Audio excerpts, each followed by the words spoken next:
hell this? What am I do ya?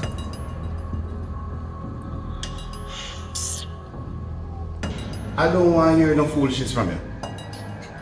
Look, listen to me. Don't ever make nobody tell you about me expecting them and you let them in my office. That make no sense? So why never call me and clarify with me first? But the man still in my office. Look at the man. That's your second strike. One more and you're gone.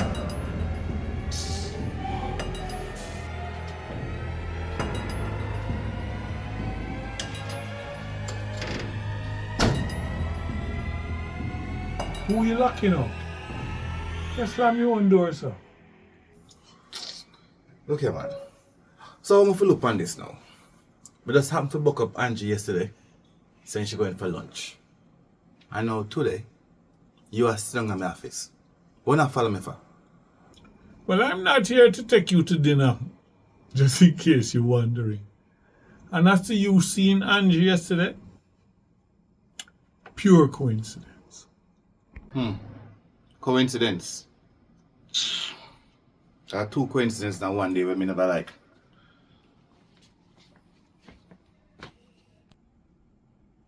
Oh, sorry.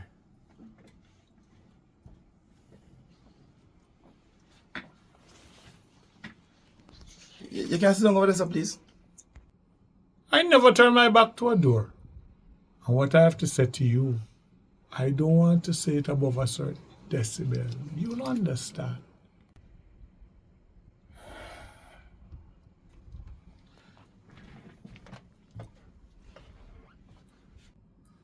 Well, I know your cameras are fully functional, but you don't think this place is bugged? No, but you bugging me. Listen, we can skip the verbal diarrhea and get to the point, please. Taking advantage of the storm with all these groceries you're importing? Oh, yes, of course. I open a chain of supermarket. I come out of construction. Look at Mr. Mullings.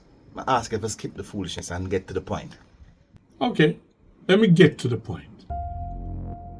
I happen to know that the groceries in the container that you have on the wharf don't belong to you. You know how I know? Them belong to me. Okay. Are you a grocery? So when you're going to do your burial relief charity work, by the way, how you know say me have container upon the wharf? Because I'm watching your back more than the people who should be. Watching my back. Interesting choice of words.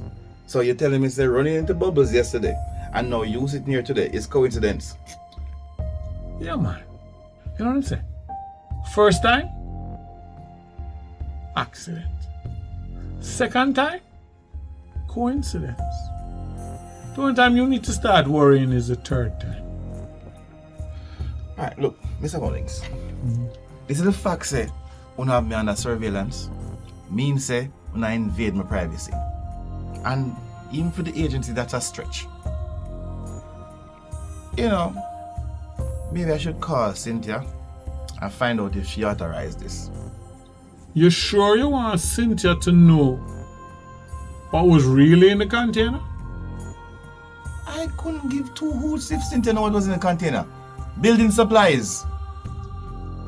Only problem is, your steel have triggers and magazine.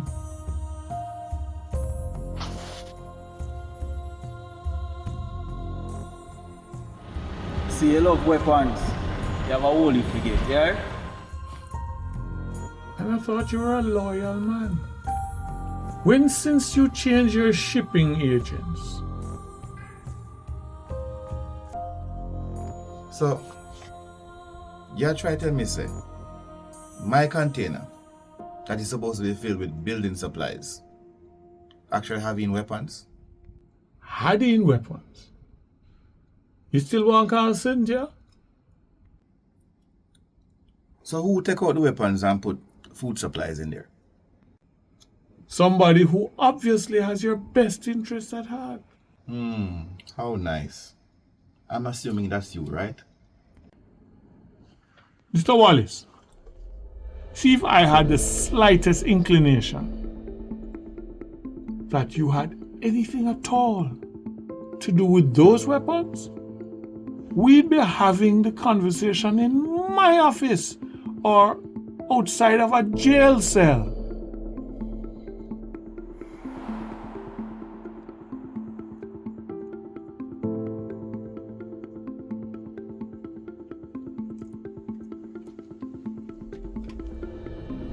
G-code. Yeah. Tell me something. A container reached on the door for me? Really? So you never called me, Bridget? Yeah, but me not get no manifest. Yeah, I mean, me check my email. That's something I do every day. So why would it come in a junk mail or spam? Alright, hold on. Yeah, me go check it now.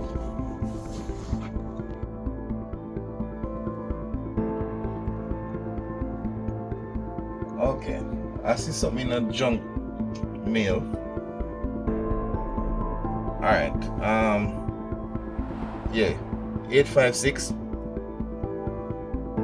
H103. What? What do you mean in a match? But that me have right there, sir. Is there a problem?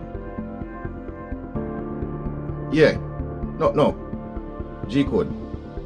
A year is me I do this. How this here happen? Yeah, which shipping line? Who? We never ship with them people.